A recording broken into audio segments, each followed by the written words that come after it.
নমস্কার, আমি তনুশ্রী দেবী, আপনাদের physiotherapist, yoga therapist and yoga trainer. আমাদের YouTube channel yoga for health in বেঙ্গলিতে আপনাদের সবাইকে স্বাগত।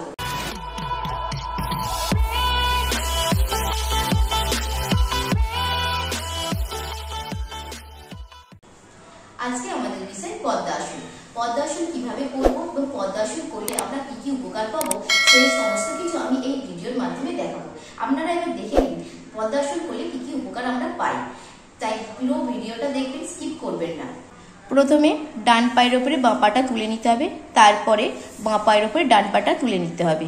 এইভাবে বসে সামনের দিকে একটা আঙুল ধরে নিয়ে তারপরে চোখ বন্ধ করে নিঃশ্বাস স্বাভাবিক রেখে বসে থাকতে হবে কিছুক্ষণ। তাহলে বন্ধুরা, আমরা ভিডিওর মাধ্যমে পদ্মাসন কিভাবে করতে হয় দেখলাম। এবার পদ্মাসন করলে আমরা কি কি উপকার পাবো সেইটা আমি বলবো।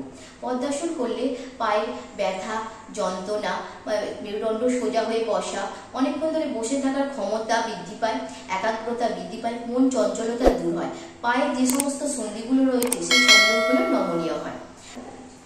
তাহলে বন্ধুরা, পদ্মাসন করলে আমাদের কি কি উপকার হয় সেই কথা আমরা জানলাম।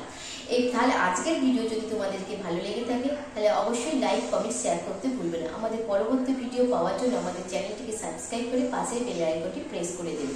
ধন্যবাদ।